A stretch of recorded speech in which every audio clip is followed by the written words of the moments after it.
Right, so we're back. Okay, so this is I suppose part 2 of this one. I think perhaps it should be really part 4, I suppose, in some respect. Anyway, so I'm going to turn this over now, and you can see this mechanism here, of course, is the return mechanism. So this is triggered when the arm gets to the centre. It then returns the arm to the resting position for when you want to restart on the drop system. So I'm going to turn this over now very gently. There we go. I'm just going to place this back in its position. I've cleaned out all the rubbish that was in here. Now this side's more interesting. This is where the fun parts begin. The return mechanism was a bit dodgy, but I've sorted that out. I think actually all it wanted was literally a bit of grease and on there. The turntable, which is made of plastic on these, they've decided they used to be steel, but I have to say it's not, you know, it's quite well made. It's quite firm plastic. And in fact you can take the mat off, so I'll give it a good clean. And then of course here you have the idle wheel, which everyone's very familiar with, and that little bit there of course is where the motor sequencing step down parts, depending whether you want 78, 45, 33 or 16 comes into play. And then this piece fits over the top like that. Okay, I'm just gonna, there we go. It's obviously set to 12-inch, so what we'll do that there. That's now running, and so all in all, now what I've got to do now, I've got to do something. I've got to fit some new feet to the bottom because one of them is missing. So I'm going to use these. Where are we? These little rubber feet. I think you've seen these before. They're slightly smaller than the ones I used on Mr. Philco.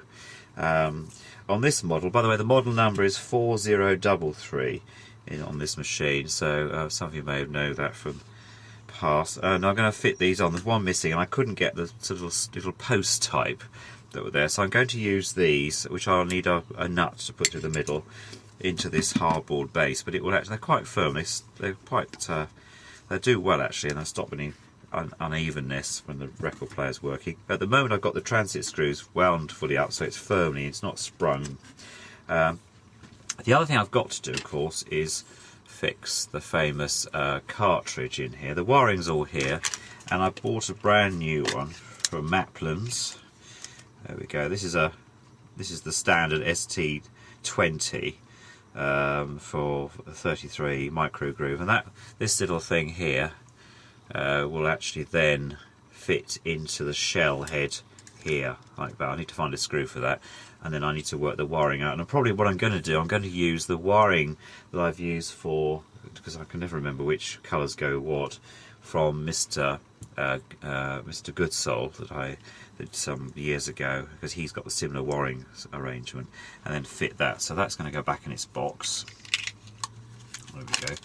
So, but I thought that was just something just to update you, really, anything else. And then of course I'll give it a bit more of a clean. I've given the front of it a bit of a clean here. It's looking quite good. Just to demonstrate, just to give you some sort of demonstration about where we are, I'll just plug it in and just test out how we're going. So if I just keep it on 78, there we go. Wonderful. Okay, so obviously there's no record there. So then of course if you do that, there we go, so that's 78, and that's on a 12-inch. That's running alright. And then if we go to there, back again. Wonderful. Now that wasn't doing that before, it was actually setting itself further down here, because all it wanted was some grease. So that's all, I don't have to make any further adjustments there. But clearly that's running well now, and I just need to fit up the other bits.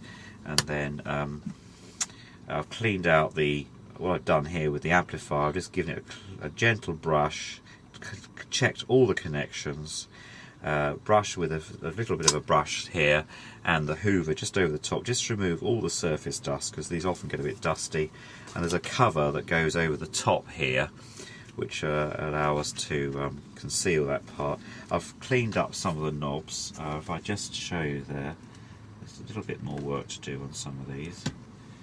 You can see there that there's a little bit more work, but they're looking much better. They've got a felt back to them, so they're quite good. I just need to do a bit more work on that, so they go quite happily in there. There's no crackling, by the way, from any of the rheostats at all, which is interesting to say the least, but then it's a later machine, so it's probably actually been well looked after in some part of its life. But anyway, thanks very much for watching, and see you all very soon.